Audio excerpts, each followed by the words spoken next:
Home sellers, today we're tackling a topic that hits close to home for many of you: how to manage the stress of selling the place where you live. I've got a special guest with me today, someone who's not only an expert in dealing with stress, but someone I've known personally for years. Dr. Michael Griffith, or as I know him, Dr. G, is here to help us understand how home sellers can prepare for, spot, and navigate the emotional ups and downs that come with this big transition. Whether you're facing the anxiety of moving, the pressure of added job or family changes, or you're moving with kids, Dr. G will share his expert advice on managing the inevitable roller coaster of emotions that comes with it.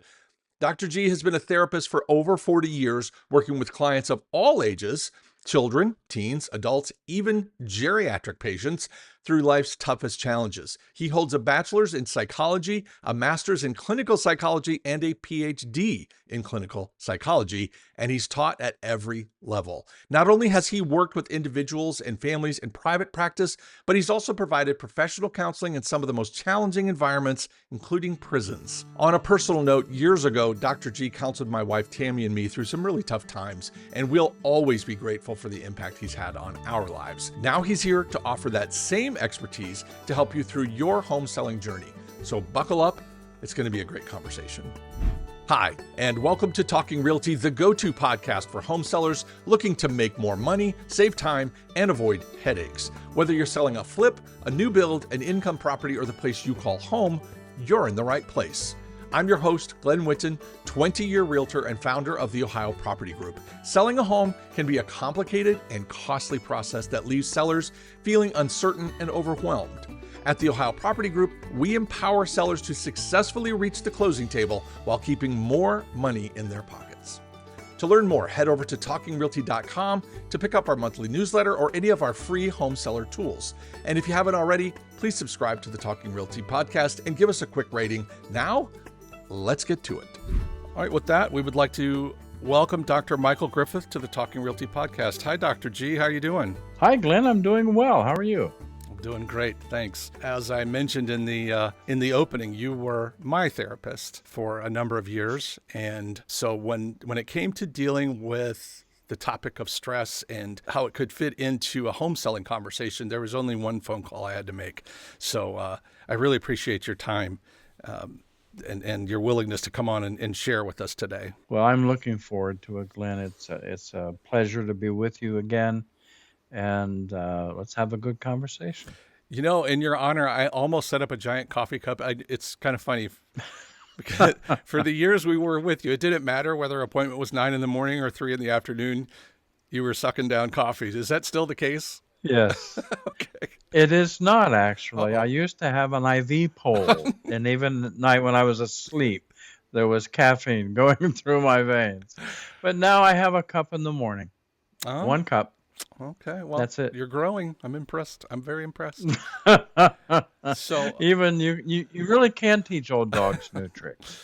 well, speaking of old Just takes dogs longer. and maybe some of the tricks you've learned, I know some of your story. Most of our listeners probably don't know any of it. So I would love to hear, what got you into what you're doing and brought you up to today. Start wherever you like. Okay. Well, let's see. So I was a kid that grew up in a military family. My dad's a veteran of World War II. He's 95, still alive and doing well. And so we traveled around a lot, and then I found out I could sing in high school. I didn't know it. I was at a football practice. This beautiful woman came to our practice, stood on a chair, said she wanted some jocks in her choir, and I'm like, yes, please. I could look at you for a class period. And actually, I ended up living with that family my senior year.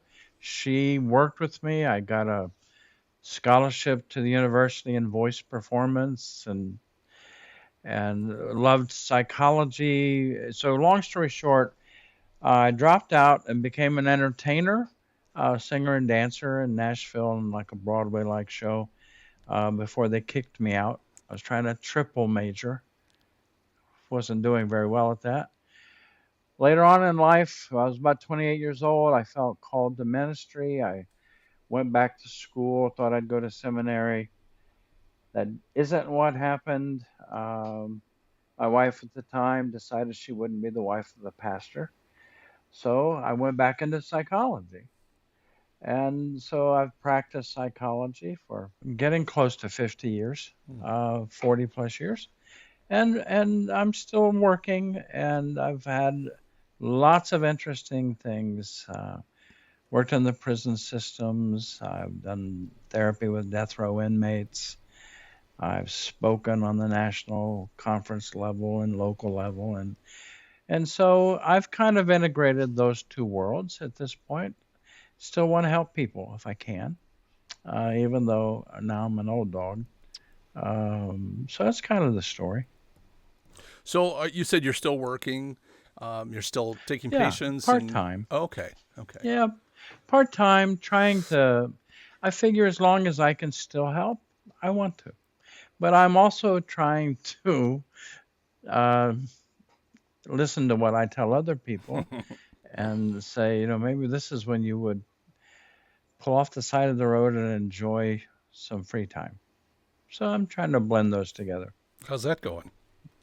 That's a tough balance because I have lots of interests and there's lots of need, Glenn. Yeah, I mean, the world is crazy. the world is Not crazy. to use a bad term, but there's a lot going on in the world. There's a lot of stress everywhere and almost every form. And so from my my career has been womb to tomb. I treat everybody. So I have a patient right now in their 90s, and I have a patient that's 4. Oh, And so there's a lot of needs. I still want to do that. yeah, yeah. Uh, so today's topic is all about the stress that's involved in selling a property. But, and we for years, because I've been doing this for a little bit, not as long as you've been doing what you're doing, but I've been doing this for a little while. And, we've tended to just sort of tip our hat to the fact that sellers are stressed and that buyers are stressed. And Hmm. we don't, honestly, we never really gave it much thought after that. And it wasn't Hmm. until I went through therapy myself and really started to kind of pay attention to maybe what was going on that I would recognize that maybe there was a lot more going on than I thought there was. And then it in the course of several conversations with a few sellers, it became apparent that the stress of selling the home, while it is significant, is almost secondary to whatever's driving the home sale. Hmm. So people don't typically wake up on a Monday morning and say, you know what, I think I'm going to sell my house today. They usually are, the house decision comes after some other event. And that Hmm. event that's driving it, I don't know what we should call it, the primary event, I guess, is Hmm. typically at least as or possibly much more stressful than just the part of selling your home where you live. And so, Yeah, very true. so we felt Yeah. like we give so many tactical tools to our sellers, how to prepare your house or how to negotiate a deal or what to do if you get a Hmm. terrible inspection, blah, blah, blah. Stuff that's great for the Sure. moment. But we've So never you try to equip them. correct. And we thought, Yeah. why not try to address something that is absolutely universal to all home sellers? Because not all home sellers have an inspection problem. And not all home sellers, like a new build, they don't need to prep the house. Hmm. It's a brand new house. So we thought this would be a good topic to talk to about that would affect every home seller. And so, Hmm. you know, from where you sit, and I know you don't sell houses for a living, but you do meet and talk to a lot of people. But what are some of the stressors involved with selling the place that you call home? Well, it's a very interesting question, Glenn. I think that there are several levels of awareness, in my opinion, when someone comes to one of those moments in life where they're going to let go of home while also taking a hold of a new home. And there are meta communication aspects to that. So we often hear comments like turning your heart toward home. Home means something to all of us. Not the same thing, but for many of us, it's our safe place. For many of us, it's where comfort is. For many of us, it's where safety is, the norm is, those forms of things. And of course, there are also those of us where home is where chaos is and where sometimes violence is. And home is the most dangerous place in the world to live, actually. Most murders happen within families. Mm-hmm. And so it's a variety of emotion and sort of iconic symbols. So some of this, in my opinion, comes down to the triggering event. So let's say someone receives a promotion, Mm-hmm. which requires a move. And so most of the time, a promotion is considered a good thing. And yet, even good stress is still additional stress. And so sometimes people are surprised that they're struggling so when this is maybe the best thing that's happened to them career wise. And so, if instead you come to that moment by a death in the family Mm-hmm. or the various, you lose a job and so you can't sustain the home. So it comes down to words mean something and they mean different things to us. There are some ubiquitous things that throughout the world we will think about with words, but there are also some very unique definitions. And so sometimes people sell a house, buy a house looking for home, sometimes running from home. Mm-hmm. So there's quite a bandwidth of that experience. And where you enter that river and where you exit that river matters. That is a very broad range of potential stressors, like you said, with the good, Almost everything. yeah, yeah. I mean, from doing cartwheels that you got the promotion versus, some other horribly negative reason. And Now I have to leave all my friends. yeah, and we'll talk about kids a little later on as well, because Okay. that is just yet another layer of complexity. But going back to, just the idea of whether your home is this, love and comfort, safety, or whether it's at the other end of the spectrum where it's a nightmare and it's terror, it's still home. And when you Right. lose home, it Hmm. still creates a lot of uncertainty. I've often heard cited that people fear uncertainty more than they fear death, and I don't know if that's accurate to say, but I think there would be a lot of truth in that because structure, order reduce anxiety. yes. So have life not having any predictability triggers certain areas of our brain, triggers fear of the boogeyman, triggers all kinds of things. So the uncertainty is a giant question mark or veil we can't see behind. And we create all kinds of things that are back there. So it's really helpful in the selling process. There are points along the way, I would presume, that there's a calming because that piece just fell in place. Now we're not as uncertain. Mm-hmm. Now, okay, that happened. That's okay. And so uncertainty keeps evolving throughout the process. It is part and parcel. Any transition involves uncertainty. So when you lose that uncertainty, like if I heard you correctly, you're saying some of the uncertainty comes from the situation. Some of it comes from the fact that your home address is about to change. But maybe when you Hmm. go ahead and stick that sign in the yard a little bit, are you saying some more certainty may be reappearing because that decision's been made, or is it getting worse at that point because you don't know what's around the Each corner? decision, in the way that I think about transitions, selling a Mm-hmm. home, there's an evolving semi predictability. We know the steps in the process. They're fairly standard. They might vary, in some small measure, but like you You know certain things have to be happening and concluded before the next. There's a sequence usually of steps. And so in that process there's also evolving uncertainty. So I had a really good sense of everything until that phone call. And now I'm off again, like, oh no, I have no way to predict. When are they going to call me? Yeah. I've got to go to work. And so any of us will benefit from spending some time equipping ourselves to move in and out of that sphere of disruption.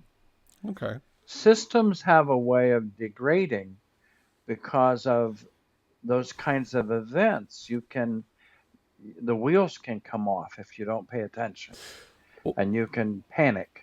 on that very topic, you know, I was a guy for many years who, probably like a lot of people, I just assumed that managing stress was a matter of willpower. It was a matter of suck it up, you know.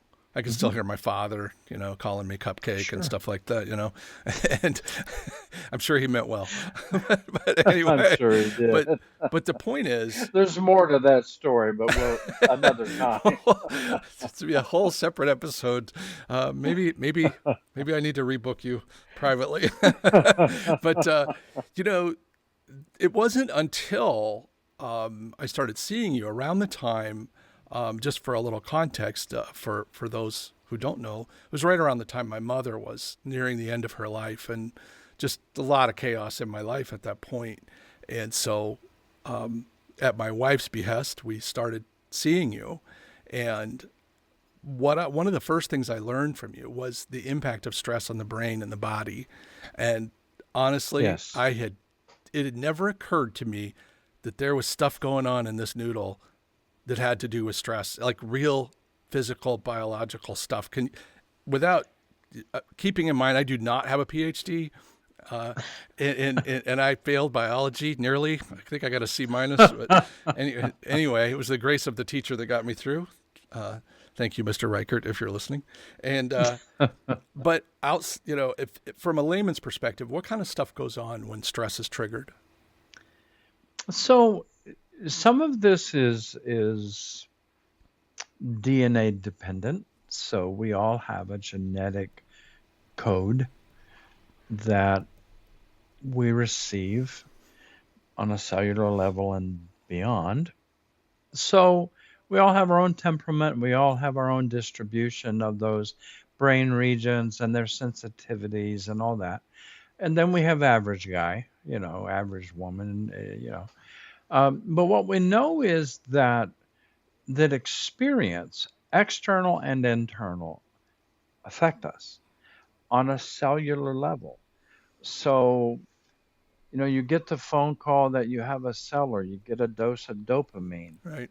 you get a dose of maybe some oxytocin, where you just want to hug your wife and say, "Oh, we've got a buyer," and it feels good, and then that body is sensing all those things, and including pheromones and all that.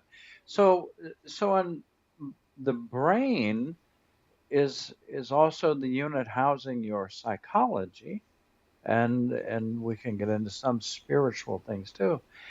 And then your body is manifesting the physicality of your life. And so some of us we get that phone call, we might start to sweat. Mm-hmm. Some of us not. And so we all have those uniquely personal responses. But so what we don't want happening in large measure without some awareness is when the tornado siren starts to go off on our brain, the amygdala, Mm-hmm. when we're afraid and when it's screaming at us. And then the hippocampus is pulling memories of that one storm we were in, we thought we were going to die. And it's actually just a phone call from your broker that, not much. And and so we need to remember that we have these reciprocal loops of our self psychologically, spiritually, and our self physically. physiologically. And the mistake a lot of people make, Glenn, is that they try to quiet the psychology and the noise in their head before they calm the body. It doesn't work. If you start with the body, breath work, relaxation, focus, then you can calm the mind. But if your heart rate is above a certain number, it doesn't matter what you do psychologically, you're not going to calm. Okay, so just to kind of dig in on that a little bit. So what do you Okay? mean if it's so if you're saying if my heart rate gets above a certain level, um, hmm other Then stuff your starts to happen. your physiological tachycardic Hmm. almost heart rate triggers the release of other hormones in your brain, triggers the activation of different neural circuits and problem solving, and it part of what happens when that happens is the blood flow is redirected from the frontal lobe of the brain. So you can't think straight because your heart is redirecting the blood flow is going to vital organs, Hmm. and so when you calm, then the blood flow is restored up the carotid arteries into the vessels in the brain. The frontal lobe has good blood flow and perfusion. Oxygen is like, oh, now I can think. So But you don't know that. you lose, You just know I can't make a decision. yeah. So you lose logic. You lose, any You lose it any all. sort of coherent thought process. It's the lion is chasing me. I need to go. Okay. Yes, very Okay. much so. All right. So, and is this? I mean, there's not a lot of lions chasing us around, but is it possible for someone who is in the midst of good or bad stress, coupled with changing my address, coupled with the what's going to happen, all the other layers, is it possible for someone to get there without an actual physical threat? Get there to the level of excitation and arousal Yeah. that they can't function Yeah. Like panic attack level. effectively. Yeah. Yes, absolutely. If you feel your heart going tachycardic, most of us think, oh no. And we start to think doom. Yeah. Something bad is about to happen. And that's why the whole concept of stress is so important. The only way to have no stress is to be deceased. So stress is a normative part of life. I don't recommend that cure, No, by the way. no, it seems Um, and dramatic. so my point being that okay, even this wonderful promotion I've gotten and we're going to move and it's where we've always wanted to live, it's still additional Yeah. stress. Okay. I'm still going to be stretched. I could very easily, even in a best case scenario, decompensate. So And it will surprise me and all that. the inputs, which would be all the stuff we were just talking about, the environment and the facts of life that are happening, either because of something you did or to you or however, Right. as human beings, we're all, like you said, genetically we could vary on a sort of a scale, but at the end of the Sure. day, there are probably very few human beings that are not subject at some level to this response, this stress response. All are. And so accepting that, that means that we want to be very careful about thinking that somehow we're immune to it, because I talk to sellers every day. I talk to lots of people that even aren't sellers who are under the impression that somehow, like my dad was, that you can power through. It's okay. You just need to whatever. You just need to focus on what's important and move forward. And not. Sure. I guess the risk there, at least from where I sit, and this is from personal experience, is the willingness to ignore the warning signs and the sort of fallout from that. Right. And when that happens, are there specific warning signs, or is it too varied? Like, can a human being say, "Look, I think I'm headed down this whole stress road that Dr. G was talking about"? What would be useful for anyone at any point along the spectrum of stress awareness is to have enough self-awareness to recognize when I just shifted, and that shift is based upon something's happening. Mhm. And so we need to have an observing self that can catch that and not believe the lie that I'm exempt from the stress response. That's not true. World class athletes in the Olympics get anxious, have emotional moments of just unbelievable. Now they're dealing with stress you and I will never deal with, Right. perhaps at a world class level. They still are vulnerable. It can ruin their whole moment. So the lie that I'm not affected is very important to put to rest without panicking.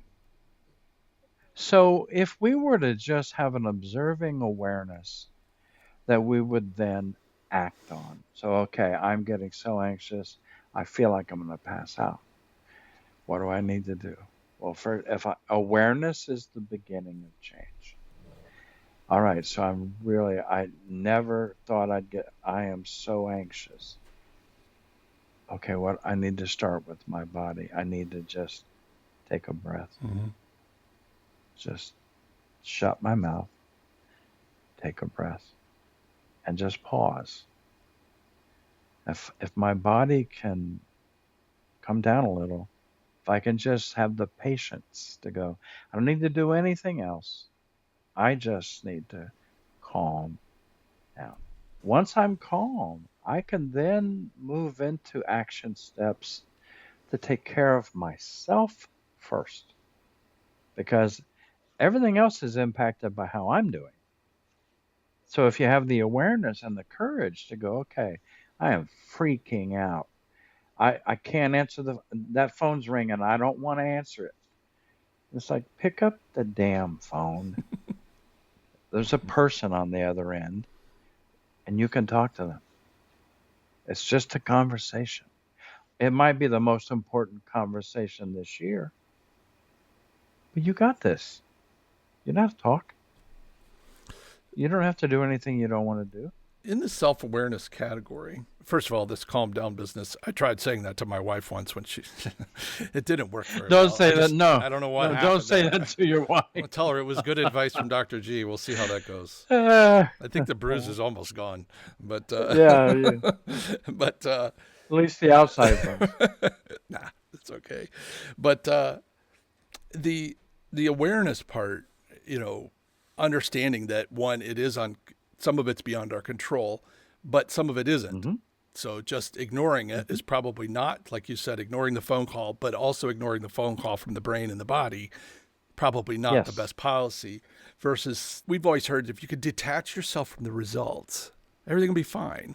Well, that, you know, we're talking about levels of You're home. attachment that it's not like you can snap your finger and somehow detach yourself. Right. I will put in a quick pitch for your broker. That's typically their job, is to present Hmm. you with options and facts and information that is detached from the outcome. It's a good layer of Right. insulation.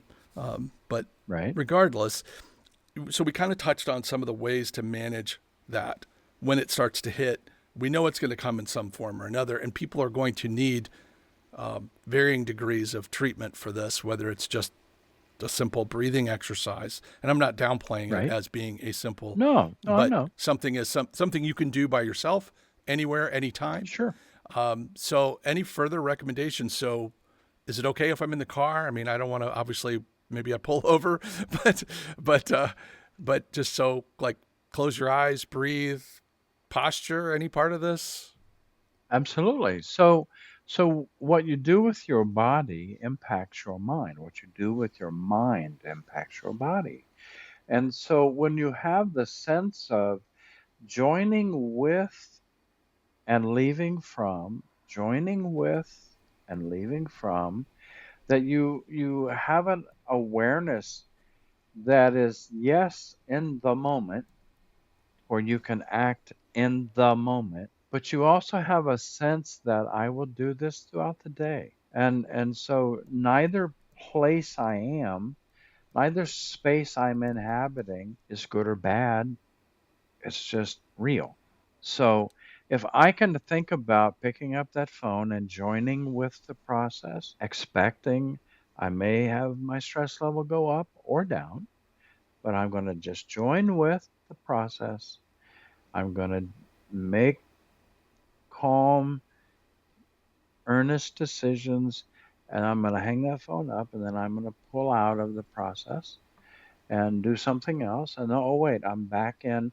I'm looking at the financials, and I really get nervous with the financials. So before I do that, I'm going to just sit down, breathe, and close my eyes and think about something pleasant.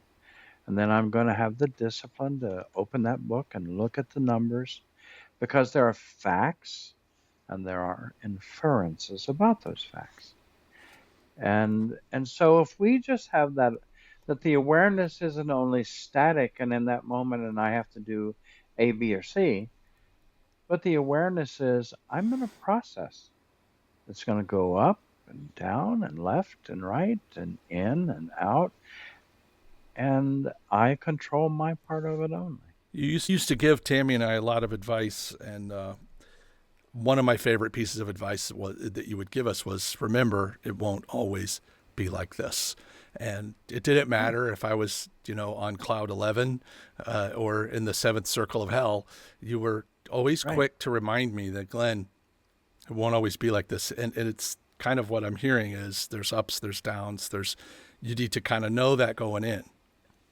That's normal. Oh, So we don't want to pathologize what we're going to experience because it's what everyone experiences. And if we can have that sense that no peak experience is sustained, no awful experience, neither one is static. They're both moving. It may be imperceptible, but yeah, I'm not going to always be here. right. And if you can build that awareness and expectation, then I'm not always chasing one or running from the other. Hmm. I'm just realizing, at some point rain falls into everybody's life and you get wet.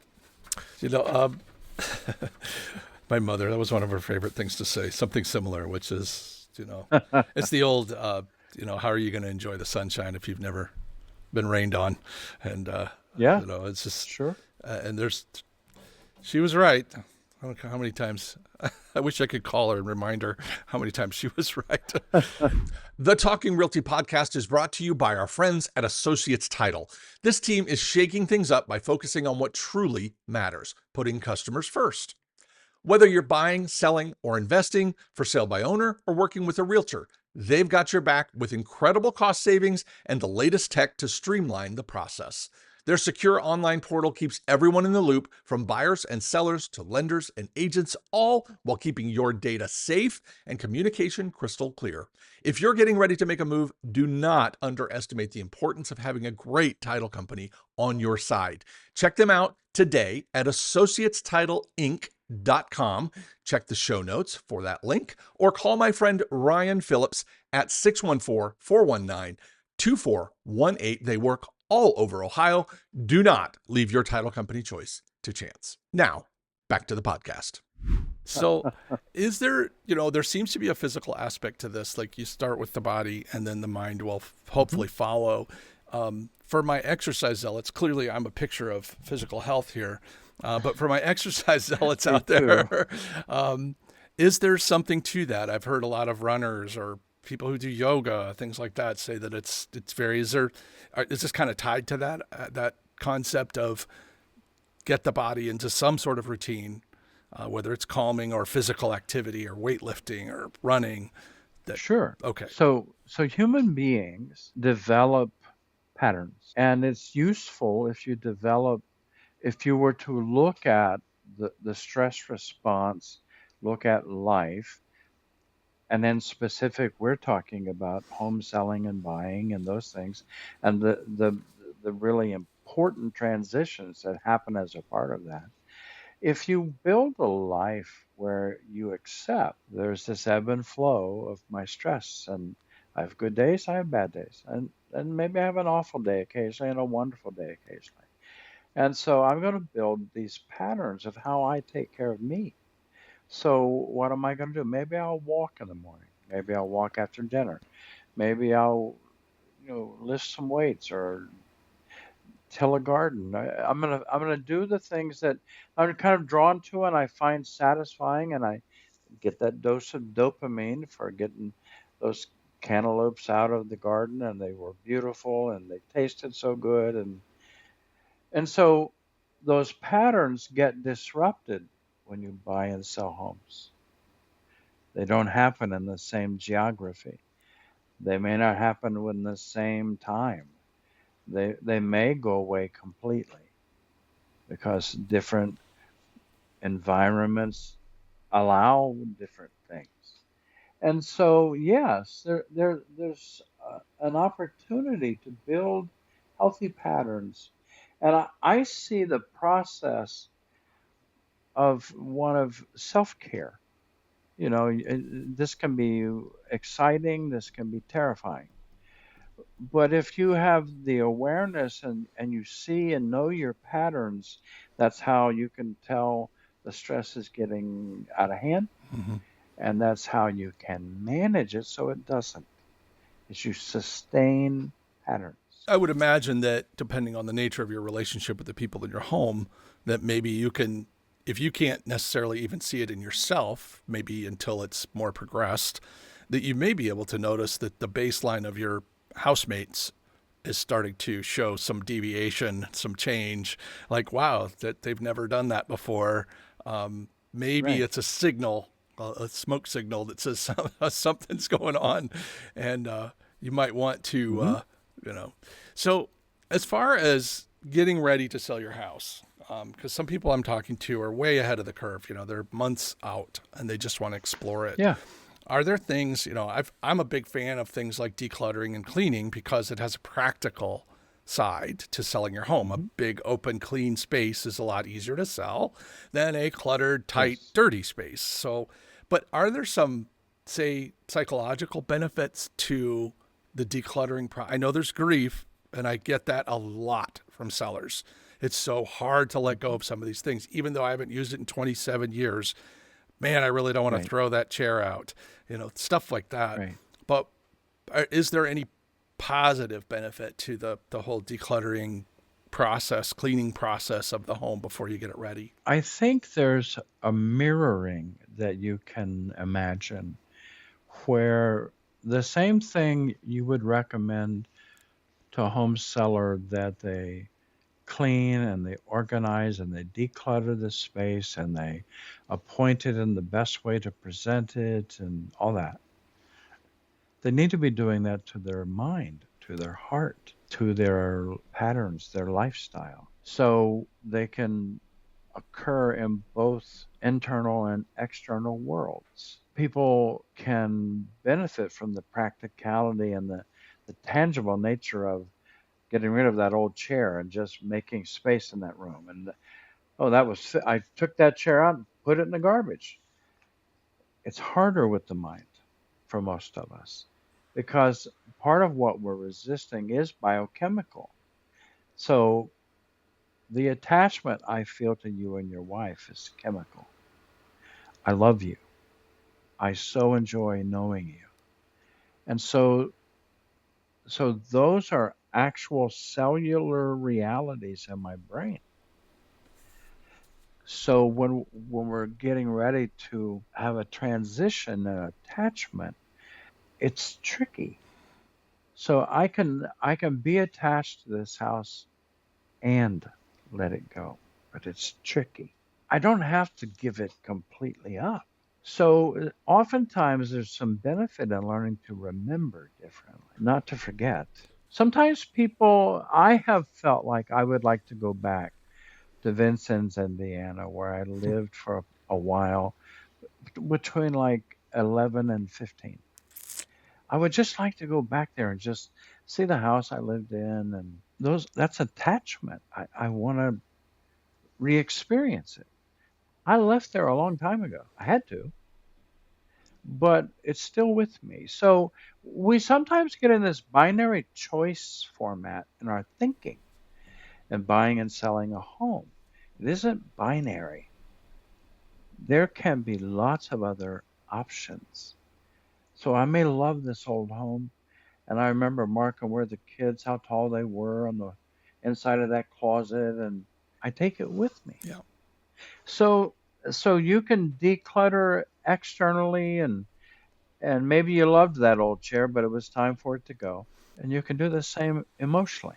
One of the exercises that we, and again, these are, I'm starting to see more and more of the parallels of these things, is one of the practical exercises we give to home sellers before they sell is to put up a piece of like butcher paper or poster board, put it up in the kitchen. And this has to do, just so you can see the last page of the exercise, it has to do with writing your property description, which internally we call it the love story. You've probably read a few of these on Okay. realtor.com, all Yeah. that stuff they write, that has nothing to do with the Yes. data. It's just the stuff. And a lot of times we just get a restatement of the data, square footage, bedrooms, and that's not what we're after. I want you to tell me why you love this place and why it's going to be hard to let go of. And so what we do is we tell people to hang up this butcher paper in the kitchen or the poster board in the kitchen and get everybody in on it. Anybody, friends, neighbors, family, the mail delivery, who cares? Anybody that you come in contact with, you need to just write across the top of this, what do we love about this house/neighborhood? And have everybody start writing stuff down. And the Hmm. payoff is at the end, when you go to write your love story about the house, now you've got plenty of material.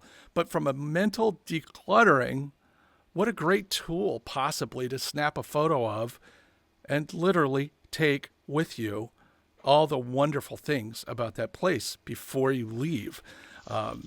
Or am I full of it? In a physical Okay. sense. Yes. So so you're not just trying to remember that moment that you thought about all that. You have it physically, tangibly with you, and you can walk through it Mm-hmm. as often as you might want to. And then it's really firm in your memory. Well, that is the beauty of the digital age. We can take it, put it in a shadow box, or we can Right. snap a photo of it and have it. If you're my wife, you can Sure. have it put on anything: shopping bags, coffee cups, coasters. That woman will put a picture on anything. I swear. I don't know what she uses, but some sort of online voodoo. But every week Sure. there's some new. Anyway, so so that's it's good to see that what's good for the body again and I'm expanding now the body to include the house, the physical space, Sure. that is also good for the mental space in terms of cleaning out and saying goodbye. But there are a lot of other. I mean, it's all easiest for us to picture the Brady Bunch or some perfect little family, and how great it Sure. is. But we know the reality is that sometimes, particularly if we're dealing with kids, that it can be a lot less. Like a kid may see that thing on the wall and vandalize it because they're so upset. Right. Is there any specific advice or any sort of general things you could tell us in terms of if you're dealing with kids of varying ages when it comes time to say goodbye to their home? Because we know they don't get much of a say. It's useful to give them as much involvement as you can in ways that you can, so they feel some sense of empowerment. And dependent upon where developmentally they are, what you can actually ask of them. So you can't ask a 9-year-old to adjust like an adult does. You can't ask a 16-year-old to deal with it like a 9-year-old does.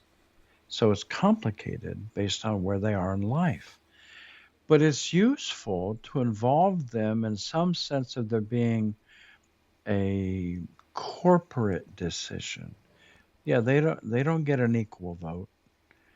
But you can also use the factor of timing and ritual. Timing because it helps to give them enough advance time to release from some of their attachments, at least to know it's coming, and to spend an overnight with that best friend or go to that last ball game.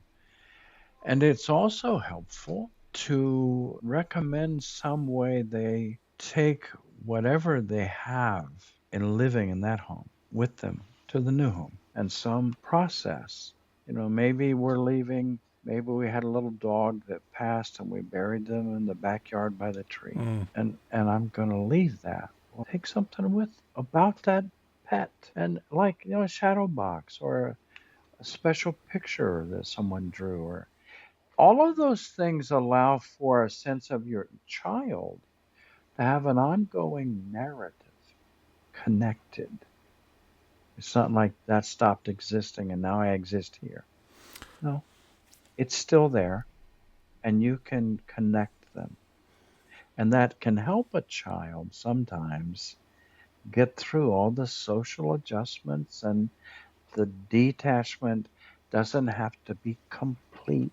Back to that binary thing, not all or nothing. You can still love that old home and love this new one. So let's say I'm thinking about moving. Okay. How do I balance? Maybe even I think there's a pretty good chance it's going to happen, but it's not 100% certain. How do I balance when to tell those kids that it might be happening, or do I? Because, and I know that is probably not even a fair way to ask that, but because there's a lot of variables, but balancing Sure. that whole uncertainty, introducing the uncertainty to the kids of, hey, this might happen, versus waiting until it's a sure thing, but then they have less time and they may have Right. feel a loss of involvement because they weren't even made aware of it. Yeah. Hell, Sure. maybe they even suspected it, but you BS'd them. How do you find that balance as a parent? Well, let me give you a personal experience.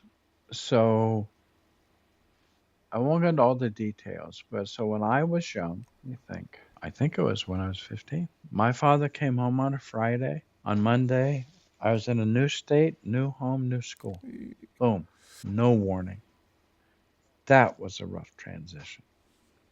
Now, I was a military kid, so I was used to not sinking roots very deep, but that was very unusual. So sometimes what you'd have to suggest to your sellers is that they need to know their own children. And they need to really think about, what is my child? How do they usually deal with transitions? And again, depends how old they are, how many resources they might have learned, because they haven't lived very long sometimes.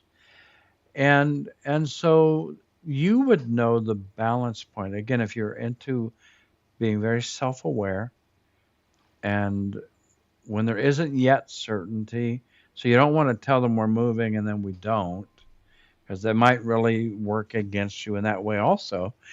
So the point being, know your child and take your responsibility carefully to help write that narrative with them and to help them frame it in a way that it isn't all or nothing, but that it's an adventure or something positive or something hard.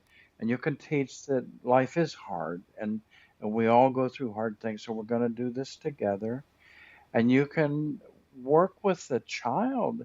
Is there some special way they want to participate in that? So I want to be the one that locks the door for the last time? Do I want to be the one to unroll that last rug and take it with us? And those kind of things. Because then the child is getting to participate in a way that they have enactment. They have an investment in the journey. And you can do the same thing with the new home. You can equip them to have a process that helps them walk into the new. Not in some passive, powerless way, but like, here, honey, you lay down the first rug and we'll all walk in on it. Those kind of things. And what's funny is they'll probably talk about that 30 years later, Yes, they will. because That's it was absolutely that the anchor reason. moment. Mm-hmm. Yes. So on the other end of that, if the child is, or the children are, say, extremely resistant, maybe even Mm-hmm. rebellious, to this Hmm. process.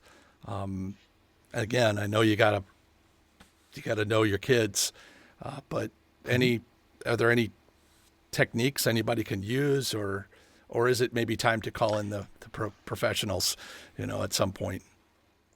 Sometimes, Glenn, just like everyday life, the most vulnerable times for a family are transition times in the day. So, waking up, having breakfast, going to school, coming home from school, going to bed.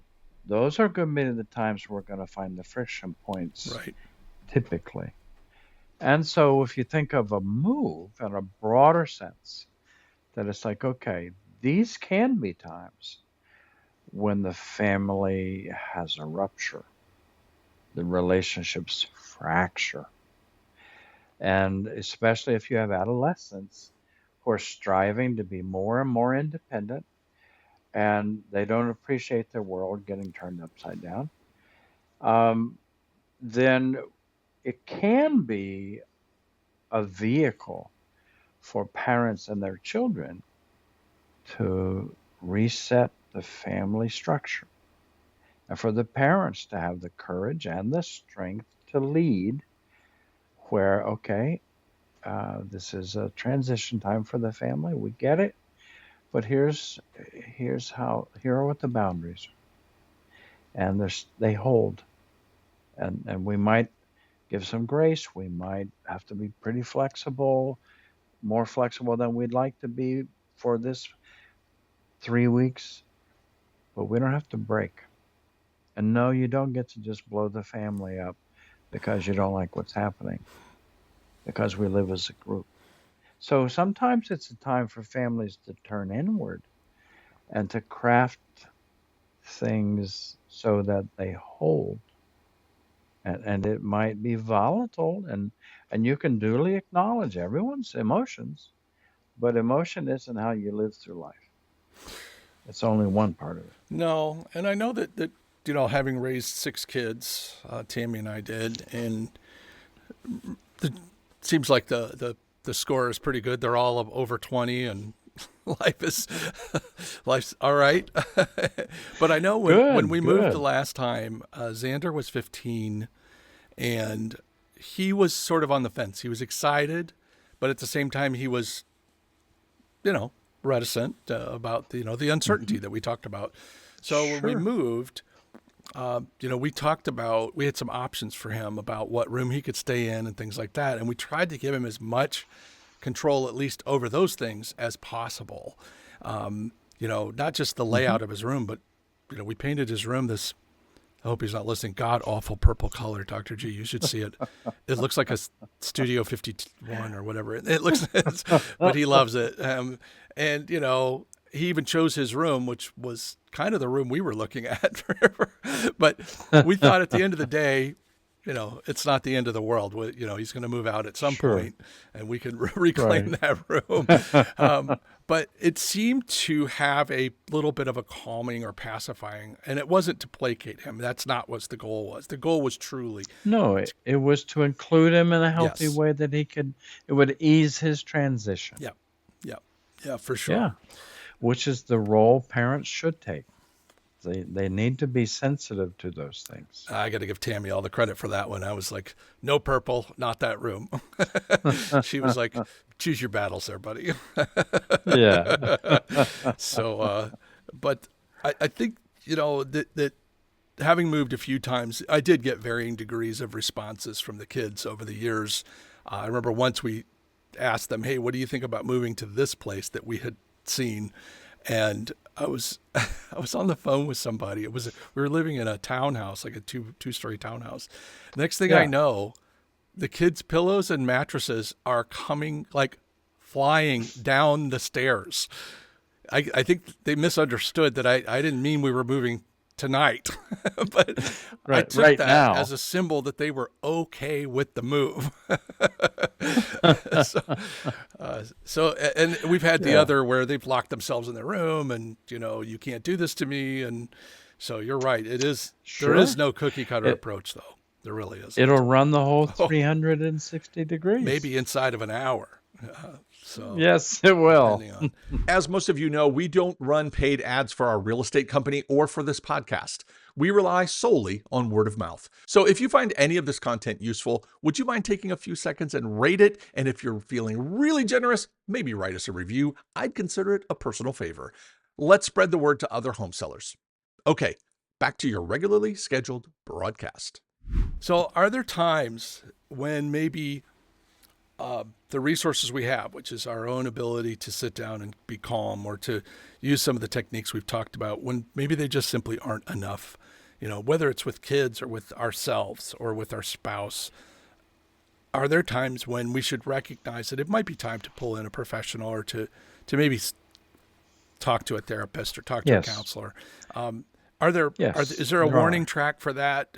Or is that, again, There is. okay? There is, Glenn. So I would suggest that back to self-awareness. So if you are self-aware, you kind of can see what the temperature in the room is. You can kind of sense, I'm not doing as well as I usually do, but I'm okay. I just have to maybe take a little walk or something, or I can't be in this meeting right now, so I'm going to excuse myself. And you step around the corner, and it's like, okay, 5 minutes, I'm good. And then there are those times that you're really not okay. And we try not to admit that to ourselves.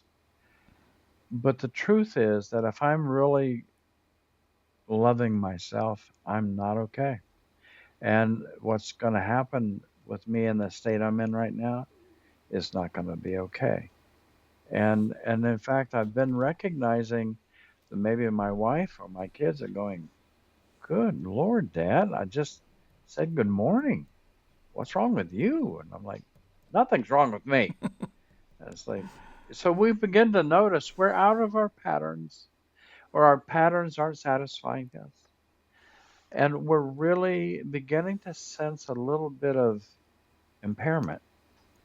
And it's like, I just, wow, every morning I say I'm going to do better. And I haven't done better for 3 weeks. Mm-hmm. So there are times to consider, if you have a dear friend that you could have those conversations with, go to them. If you can have those with your spouse, go to them.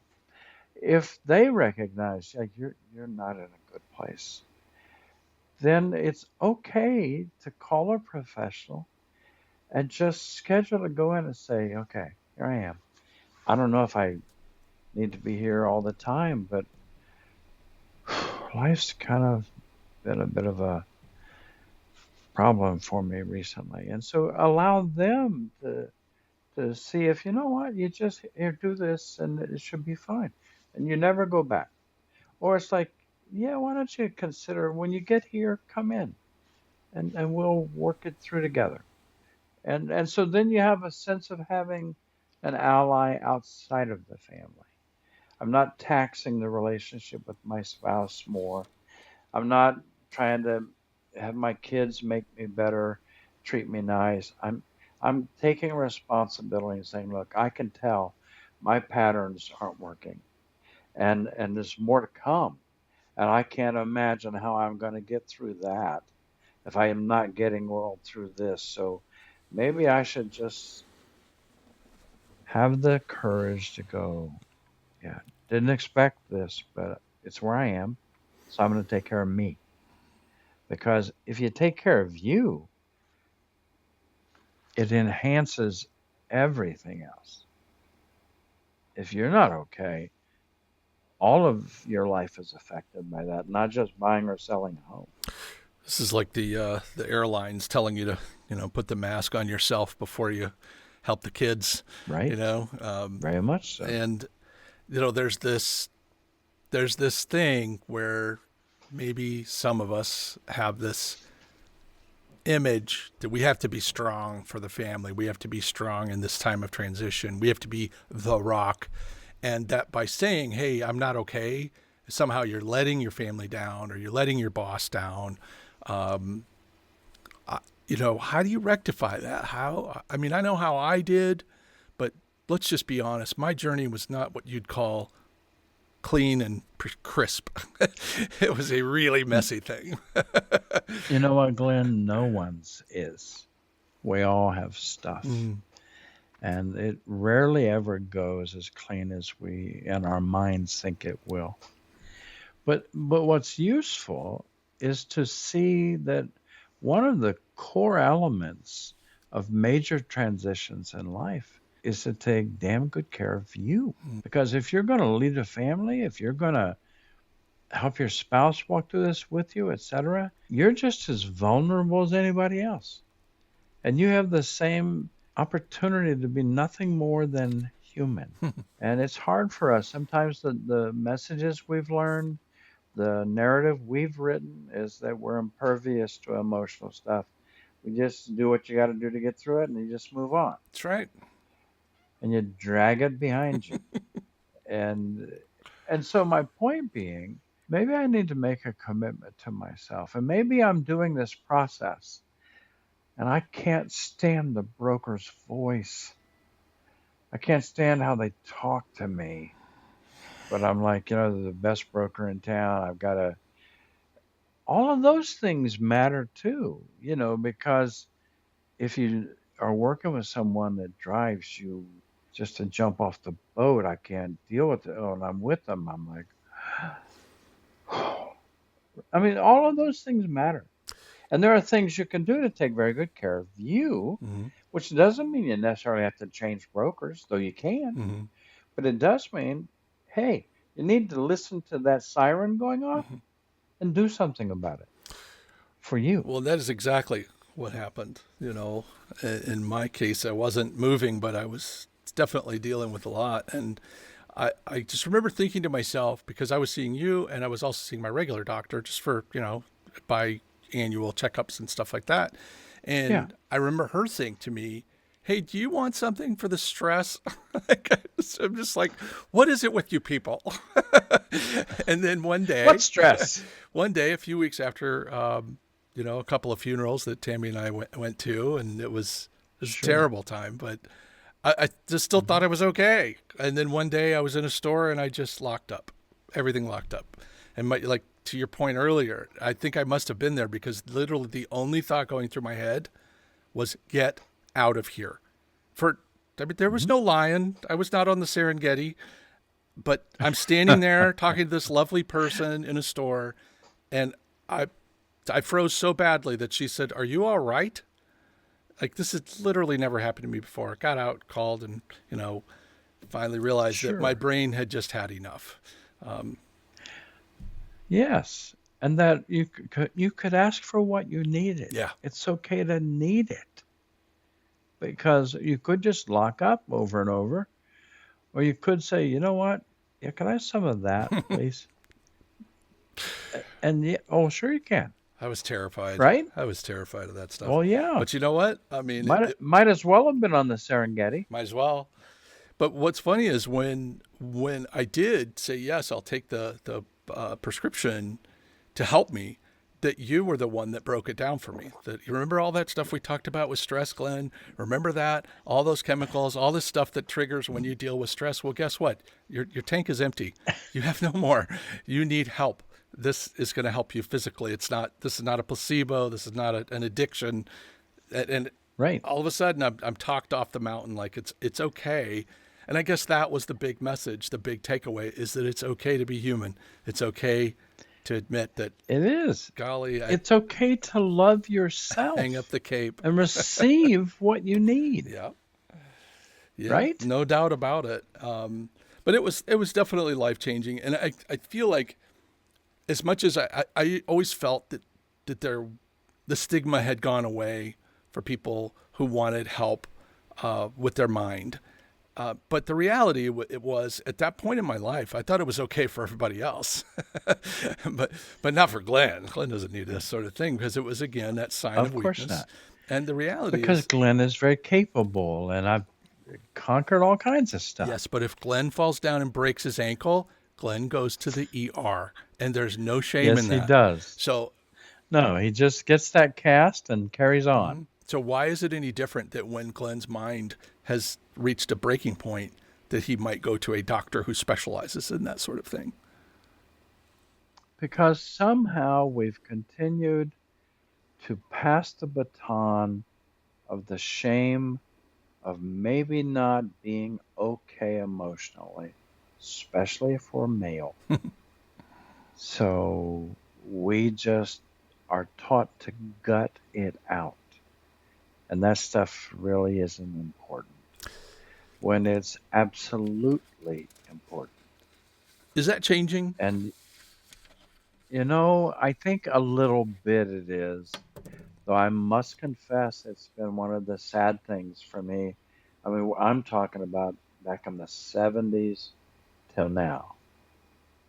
And for me to still hear and see the same things makes me really sad because the world today, in my opinion, is a bit more complicated, complex, and there are some strident, crazy voices, culturally and otherwise, in my opinion. And there have always been those voices for thousands of years, but it just feels like it's a lot going on. And so there's a little bit more willingness to talk about it publicly now. And I think some of the just sheer facts from COVID and from some of the impact of social media. I mean, when the leading cause of death for 10 to 14-year-old girls is suicide, that's kind of scary. That's terrifying. And when a high number of them are due to social media pressures. So, when our children are starting to manifest anxiety and such emotional duress that our young children are considering not living, that has gotten our attention a little bit, Mm-hmm. where we're willing to talk about it Mm-hmm. and start with them. So yeah, it's changing a little bit. So that's, I guess, both sad and good. I know I'm a big NFL fan, and they do a, we'll just say, a better job. They're doing a lot more interviews with players and Hmm. and prominent figures in the National Football League, and it doesn't get much more Right, alpha than that. Talking about their mental health journeys and just the right, benefits of taking action on that front.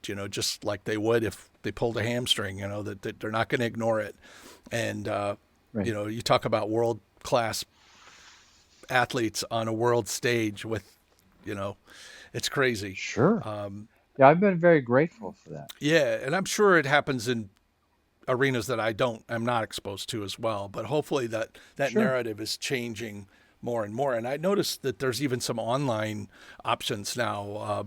I've heard people talk about these. They'll match you to a therapist, Right. versus, because you can't get a. Yeah, there are a lot of technology-based help now. Have you ever had somebody come to you, get it all out, and like you said, say, okay, well, sounds like we're all good here. Let's check the box. I mean, I think maybe one of the myths is, well, boy, if I start therapy, I'm never going to stop. I'm never going to be free from it. But I know personally that's not true. But I mean, does that happen? Do you face that? Well, it's important. One of the responsibilities if you're going to be someone that people come share their private struggles with, it matters. You never know what people are going to bring. You never know how they're going to feel about bringing it. And so I encourage young clinicians, and again, I'm an old guy at this point, but I think it's very important to leave after that first session open-ended. I mean, to speak truth to whatever they've shared with you, but to also try to address some of that decision about, yeah, this was enough. I'm glad I talked to somebody once. It's like, when you can frame some of what they've shared, not like you're going to pass out when they leave, but like, those kind of things usually take more than one treatment. And just, it'd be good maybe just to consider having some more conversations about a lot of the important stuff that, yeah, maybe you feel better about now. just with that one conversation. So, so sometimes people they come once and they're like, okay, I got that over with. That's over. And sometimes you have to read that as best you can. But yeah, that happens. It happens that people come once and never show up again. It happens that people come once and they come back and they're like, this is wonderful. I can talk to you and no one else in my life. It's just you. And we can talk about anything. Hmm. And it's like, yeah, I want to come for 15 years. And it's like, well, if you need to, we'll talk about that. You know what I'm I saying? suppose that, And so, back to the body mind that if I sprain something and I go to the doctor and the doctor says, "Hey, take 2 aspirin and rest for 2 weeks," I don't need to keep going back. But if I have multiple compound fractures, it's probably going to involve more than one doctor and more than one visit. So there are varying sure. degrees of say mind trauma, as they're just Hmm. like they are with body trauma. Right. So And there are times, Glenn, that the awareness we have shifts. yep. So we go and it was for A, and we really feel better about A, but right as we finish talking about A, the whole alphabet showed up. How about It's like, I go in because I have this physical problem and they do a scan to check it out and find something completely different. You know, right, yes, that sure, was a problem and we dealt with it, but we got this other thing we need to look at. And I'm sure it's no yeah, different with, it's probably even less so because it's not like you can just sit me down and scan my mind and go, oh, here's all the stuff that's wrong, Glenn, that we need to work on. That would be cool though, wouldn't it? that would be cool. Yeah. But perhaps in your career, you may be closer to something like that than you thought. I would guess there are certain things that manifest quickly that you're like, yep, I kind of know where this is going. You don't want to pigeonhole it, but at the same time, you know, patterns emerge. True, Yeah. absolutely. When you've seen thousands upon thousands of people that are depressed Yeah. or others, Yeah. yeah, I can sometimes, I don't mean to sound arrogant, but there are times I can look at just paperwork and go, Hmm. okay, Well, I have a pretty good sense of I wouldn't what's call it coming. arrogance. I would say, I would think there's a certain expectation if you've done this for 5 decades that there's probably a few things you should be able to pick up on that the newbie can't. Hopefully. Hopefully, you've gotten better over the years.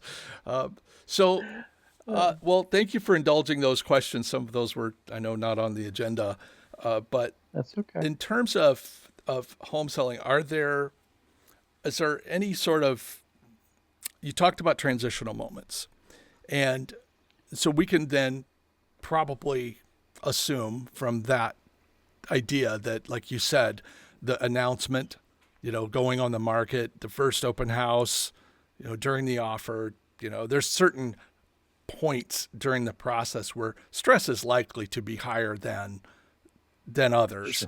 Sure.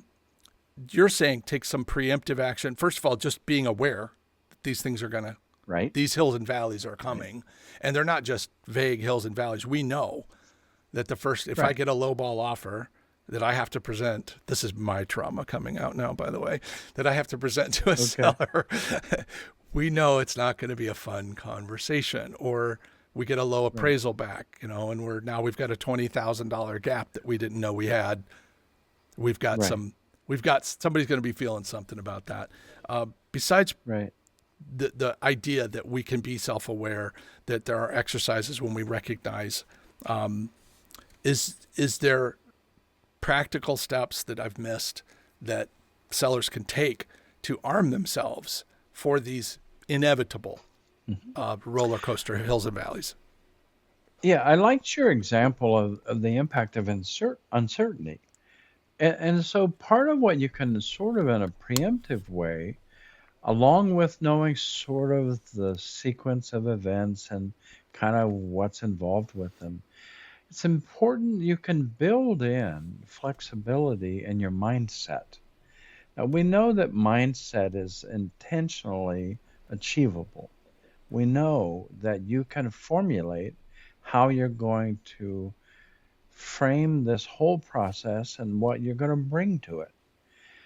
And so it would be wise to build in flexibility in not having an expectation for certainty at very many places in the process, and allowing for a new, unanticipated uncertainty without warning, and to have already established that we just pause, reflect, decide, move forward. And it's important, in my opinion, to include the emotional aspect of the entire transition so that you don't just save that for whenever it finally blows up. But again, you predict that, it's, whew, it'd be so easy to let go of this house, or I don't know if I can. And so you emotionally work on that. You emotionally work on, so if I get a lowball offer, I'm going to be so angry I won't be able to think straight. It happens. And maybe I have to use the facts as the handrail. Maybe if I get a lowball offer, I might have to take the handrail and say, you know what, Mike, this is the offer you have. It's not the offer you thought you deserved or what you want. And you can take it or not, Mike, but just listen, hold on.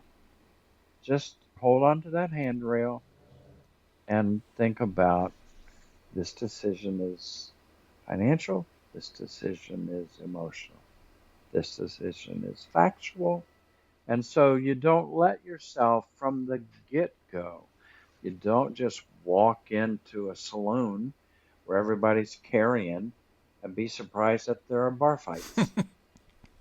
So you can prepare for all of that, you know? You can include all of you, all of the family, and the whole process. Okay. And try not to be too surprised. There will always be surprises, but you can plan for most of them. I think a good overview, though, is definitely a step in the right direction. Understanding the process as best you can, knowing the usual twists and Right. turns. We do. I just made a note that we do offer. We have a high level overview of the entire process from before you list it all the way through to moving, and we make it Good. available. But maybe I'll link to it in the show notes, and maybe that will help some sellers who, especially if they've never been through the process or it's been a long time. But I think Sure. to your point, understanding this is not necessarily going to be a walk in the park. It might be, it probably won't be, but there will be Hmm. some things coming, and even if get as specific as you can about what maybe is around the corner, but Right. at the end of the day, understand you're not going to see everything that's out there. Are there resources you can point us to, or anything like that or that you could get me offline that I could add to the show notes if people want to explore some of these options of maybe looking for a Yeah, therapist? I might have to do a little research to recommend maybe just some good science Mm, as well as writing about being a whole person as you go through these transitions. That it isn't just that you move your furniture to a new place. You're moving your life to a new place. mhm. And so I would I'll look for some books I could recommend to you. Most people don't read books, but if they're short books and if they have a chapter on just navigating the stress response, fight, flight, freeze, just basic stuff. And there are probably some books out there. I don't know. I could probably find some books out there that have captured some of this about moving. I would think, starting over, or you know, um, people sometimes the second half of life after 50, and or after retirement or whatever. I'm soon to be 73, so my life is very different from what it used to be. Sure. So, you know, I'll look for some that I could recommend to you. What about finding a therapist? Any tips there as far as, um, let's say I decide, okay, maybe I need to look into this. Where would I start? Do I just like Google it, or are there?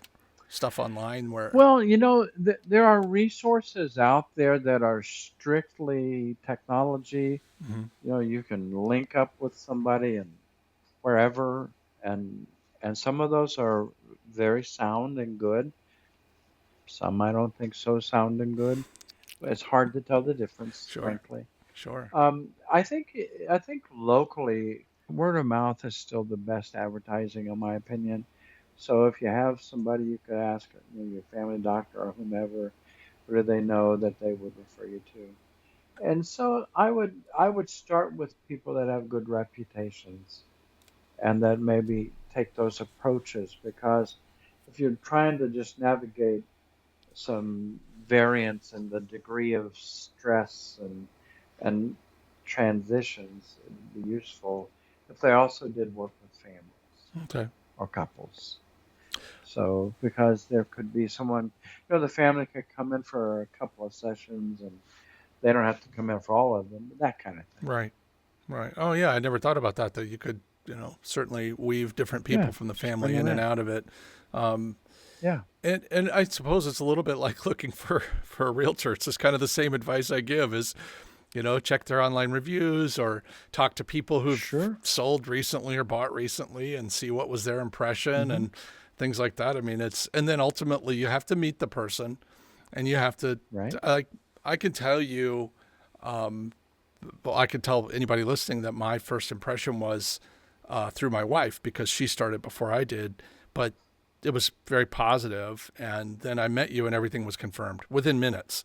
It's kind of, and Okay. maybe it doesn't always work like that, but I would think that, Hmm. I always tell sellers we've been feeling creatures longer than we've been thinking creatures. So, if your gut says one thing or another, hopefully you can kind of sort your way through that and pay attention.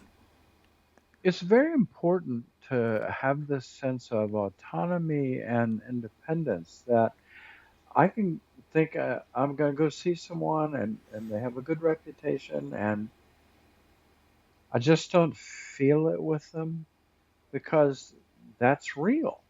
And so maybe you feel that the second time, but if you don't feel it that first time, you can see somebody else and see how you feel with them. Yeah. Because for decades, the research is very clear that the goodness of fit doesn't, I mean, more than the techniques they use, the theory they have, what what works in therapy is the connection between the two human beings. That's what works. They can do this therapy or that therapy, but if that works, that's the crucible within which the intimacy grows, trust occurs, and so that's very important. This is the parallels are very scary because this is almost verbatim the advice that we give to sellers when they're interviewing realtors is, you know, that connection, it has to be there because Hmm. in the beginning everything, maybe it's different. This is probably very different, but in the beginning it's easy for you to feel okay with somebody, but you got to understand that the process gets harder before it gets easier, and Right. that if you're not, because we sometimes people come to us because we have very low flat fees, and that's Hmm. the initial draw. But at the end of it, they'll Hmm. say, "Well, why should I choose you versus everybody else?" And I'll say, I'm not saying you should choose me. What I'm saying is you should make a good choice, and you need to ignore Right. the fees if you're not comfortable. I would rather have you Hmm. pay somebody a lot of money because you're more comfortable with them. Maybe you don't feel that way, but I can promise you just because Right. you saved money or just because they were close to your house or just because so and so used them and they were fine, if you're not comfortable, it's not going to go well for either party. Right. Very It's very important. important and can be frustrating when it's ignored. But when it works, it's amazing. Well, I can't really thank you enough for your time today and your generosity. This is I've come to learn that this is normal for you, but not everybody else knows that about you. If people want to, are you living in a cave these days? Can people say hi to you online or somewhere? You If they know, wanted to say hi, how would they do that? I'm sort of in a process of uh, refurbishing that. So maybe at a later time I could make that available to you, and That's fair. that would be a little bit less of a over the river and through the woods to grandmother's house we go. I'll tell you what, folks, if you want a personal introduction to Dr. G, you reach out to old Glenn here. I'll see if I can broker something between you. But so for now, we will leave it at that. And any parting words or anything we need to cover before we get out of here? I would just thank you. It's been a pleasure to chat with you, and I hope it's useful. And I would say to those who are viewing or listening, take hold of the present and be fully in it and take good care of yourself. This is going to go lots of different places, and just be there entirely whole. Do your best. Thank you. I think some of us, as they say, need educating and some of us need reminding. So very important stuff. Thank you so much, Dr. Okay. G. I can't wait. Let's do this again. And I can't wait to catch up with you down the road. So take care of That'd yourself, be fun, sir. Glenn. Thanks. All right. See ya. Thanks for sticking around. Time spent with Dr. G is never wasted. I hope you got a lot out of this conversation and that it helps you or someone you know in some small way. The Talking Realty podcast is brought to you by Associates Title and the Ohio Property Group, a family-owned brokerage serving all 88 Ohio counties with realtor services. By the way, if you have questions or topics or guests you'd like to see in the future, I'd love to hear from you. Just head over to talkingrealty.com and say hello. Thanks again for tuning in. Until next time, keep making smart moves in your real estate journey. For the Ohio Property Group, this is Glenn Witten signing off. And remember, you can sell it. We can help.